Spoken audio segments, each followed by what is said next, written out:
अस्सलाम वालेकुम स्टूडेंट्स। आज हम पढ़ने जा रहे हैं accounting chapter number 6 bill of exchange.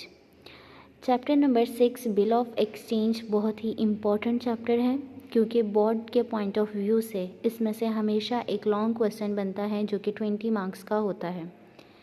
जैसे जैसे इस चैप्टर के न्यूमेरिकल्स बहुत इम्पोर्टेंट है, इसी तरह इस चैप्टर की कुछ टर्म्स बहुत इम्पोर्टेंट हैं। ठीक है, आज हम डिस्कस करेंगे कुछ जो भी इसकी इम्पोर्टेंट टर्म्स हैं उसको हम आज डिस्कस करेंगे कि वो इम्पोर्टेंट टर्म्स कौन सी हैं अकाउंटिंग के लिए। इस चैप्टर के लिए बिल ऑफ एक्सचेंज के लिए हमें उन टर्म्स का जानना क्यों ज़रूरी है। तो हमारे चैप्टर का नेम है बिल ऑफ एक्सचेंज। तो फर्स्ट ऑफ ऑल हमें पता होना चाहिए कि बिल ऑफ एक्सचेंज क्या होता है। N unconditional instrument in writing, ये एक अनकंडीशनल इंस्ट्रूमेंट होता है जो कि राइटिंग फॉर्म में होता है, यानी लिखा हुआ होता है। Addressed by one person to another, जिसमें से एक शख्स दूसरे शख्स को ये लेटर, ये जो बिल है वो लिख के देता है। Signed by the person giving it, और जो शख्स इस बिल को लिख रहा होता है और दूसरे को देता है वो इसके साइन करता है। Requiring the person to whom it is addressed to pay on demand at a fixed or determinable future time a sum certain in money to or to the order of a specified person or to the bearer। अब आपको ये मैं एक example से समझाती हूँ कि bill of exchange क्या है। फ़र्ज़ करें कि दो मिस्टर हैं, एक मिस्टर ए है और एक मिस्टर बी है। मिस्टर ए ने अपनी गुड्स सेल की हैं मिस्टर बी को। ठीक है, जब गुड्स सेल की हैं तो मिस्टर बी ने कोई पैसे नहीं दिए, तो मिस्टर ए उस पर यकीन नहीं करेगा कि ये मुझे पैसे कभी भी लौटा दे। वो क्या करेगा, अपने पैसों की वसूली के लिए वो एक बिल को ड्रॉ करेगा, यानी एक बिल के ऊपर क्या लिखा होगा कि मिस्टर ए ने गुड्स सेल की हैं मिस्टर बी को, इतनी प्राइस की थी। ठीक है, और ये प्राइस वो कितनी डेट के बाद देगा, यानी इसमें डिसाइड किया जाता है फ्यूचर टाइम, यानी वो शख्स आपको 2 महीने बाद पैसे देना चाहता है, 2 हफ्ते बाद देना चाहता है, 2 दिन बाद देना चाहता है या 2 साल बाद देना चाहता है।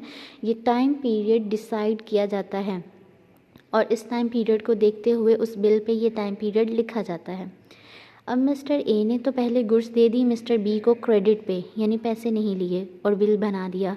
तो जब बिल बन गया तो बिल बना कौन रहा है, मिस्टर ए, क्योंकि उसने पैसे लेने हैं। तो जिस शख्स ने पैसे लेने होते हैं वो हमेशा बिल को ड्रॉ करता है। अंडरस्टैंड। तो जो बिल को ड्रॉ करता है वो पहले अपने साइन करेगा, वहाँ स्टैंप लगती है, वहाँ पे एड्रेस लिखा जाता है, CNIC नंबर होता है, फ़ोन नंबर होता है। जब ये सारी चीज़ें वो लिख कर मिस्टर बी को देता है जिसने पैसे देने होते हैं, वो ये सारी कंडीशंस को पढ़ता है कि यहाँ पे क्या क्या बिल में लिखा है। ठीक है, तो जो जो उसने लिखा होता है अगर वो उसको एक्सेप्ट करता है, एक्सेप्ट का मीनिंग है यहाँ पे ये है कि वो इस चीज़ को मान लेता है, एग्री हो जाता है कि मैं इतनी देर के बाद पैसे दूंगा, तो वो भी वहाँ पे sign stamp, CNIC number, phone number, address सारा कुछ लिख दिया जाता है। तो साइन स्टैम्प करके वो वापस उस शख्स को दे देता है जिसने वो बिल को लिखा होता है, यानी बिल किसके पास रहेगा, बिल उस शख्स के पास रहेगा जो बिल को ड्रॉ करता है। नाउ यहाँ पे मैंने एग्जांपल कोट की है, A sold goods to mister B, A ने अपनी गुड्स मिस्टर बी को सोल्ड की हैं, कितने पैसों की हैं, 2000, और ये क्रेडिट पे की हैं। A draw a bill which B accept, A ने बिल को ड्रॉ किया और बी ने एक्सेप्ट कर लिया। And signed also return back to mister A for 3 months, और वो बिल 3 मंथ्स का था और उसने वापस मिस्टर ए को रिटर्न कर दिया है।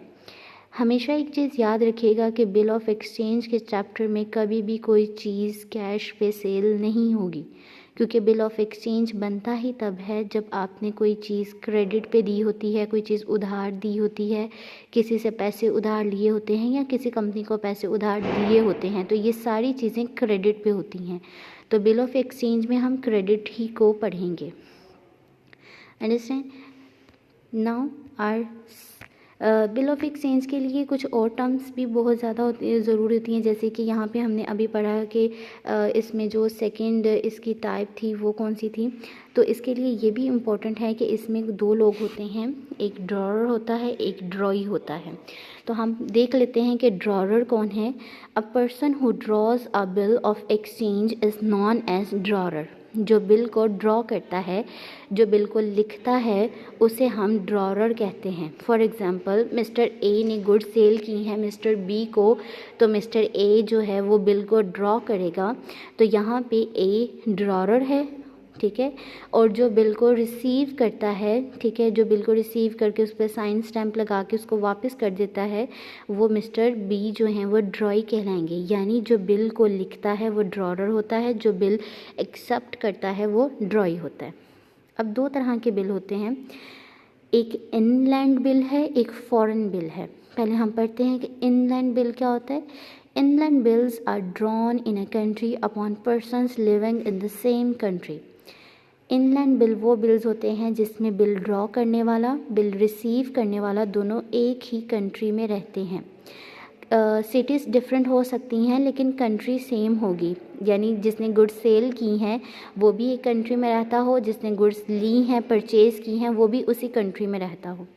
लेकिन जो फॉरेन बिल्स हैं, foreign bills are drawn in one country and accepted and payable in another country. यानी आप गुड्स जो सेल कर रहे हैं वो किसी और कंट्री को कर रहे हैं, जिसमें से आप बिल ड्रॉ तो कर रहे हैं लेकिन वो किसी और कंट्री में, और आपको बिल एक्सेप्ट करने वाला है वो अदर कंट्री में है।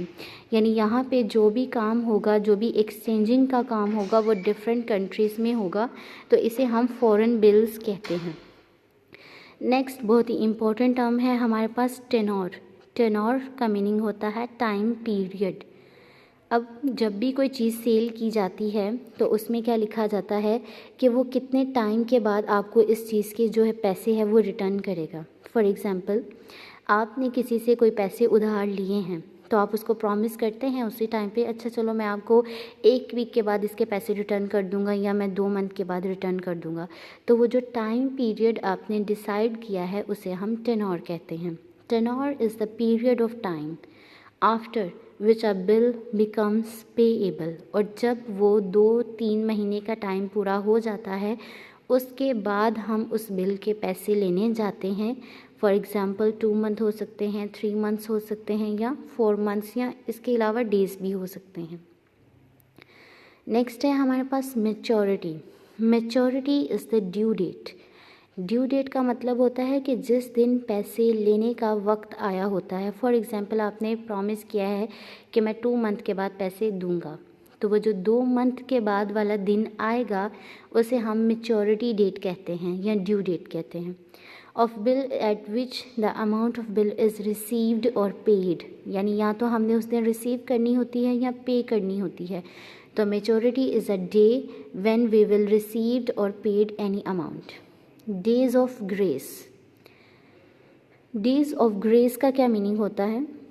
Days of grace, for example, अब मैं ये भी आपको एग्ज़ाम्पल के ज़रिए ही समझाऊंगी कि आपने गुड्स सेल की हैं किसी भी शख्स को और आपको वहाँ से पैसे आने हैं।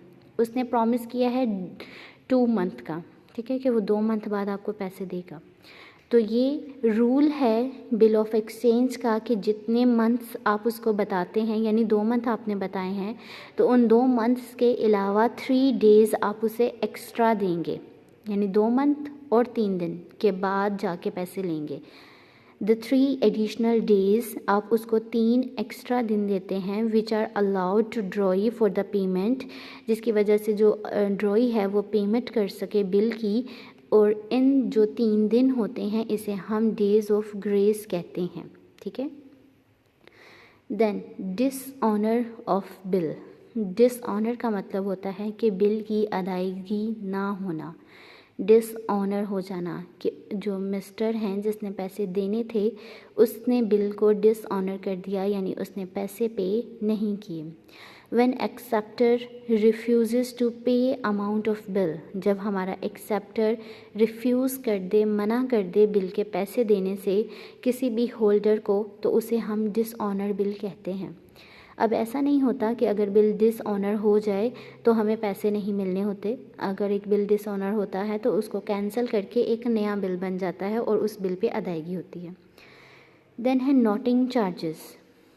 Noting charges the small fees which the notary public receives from the holder of the bill in case of bill dishonour. Noting charges कब पे करने पड़ते हैं? जब कोई बिल डिसऑनर होता है। डिसऑनर का मीनिंग आपको प्रीवियस स्लाइड में समझ आ गया। नोटिंग चार्जेस वो शख्स पे करेगा जिसके पास बिल होगा। ये एक छोटी सी फ़ीस होती है, और ये फ़ीस क्यों होती है? फॉर एग्ज़ाम्पल, अगर आप किसी शख्स के पास गए हैं, उससे पैसे लेने थे आज के दिन, लेकिन उसने पैसे नहीं दिए, तो आप क्या करोगे? आपको ये फ़ील होगा कि मे बी नेक्स्ट टाइम जो है नेक्स्ट टाइम जो है वो इसका क्या होगा कि आपको पैसे मे बी नेक्स्ट टाइम भी पैसे ना मिलें, या कुछ और भी हो सकता है। तो जिसकी वजह से क्या होता है कि वो उसके दिल में एक थोड़ी सी शक पैदा हो जाता है, शायद नेक्स्ट टाइम भी मुझे ये पैसे ना दे। तो वो बिल लेके कोर्ट के पास चला जाता है, और कोर्ट उसको अटेस्ट करवाने के लिए एक थोड़ी सी फ़ीस लेता है। तो उस फ़ीस को हम नोटिंग चार्जेस कहते हैं। ठीक है, ये आज का हमारा काम था। ठीक है, नेक्स्ट में हम इसको मज़ीद डिस्कस करेंगे और नेक्स्ट पढ़ेंगे।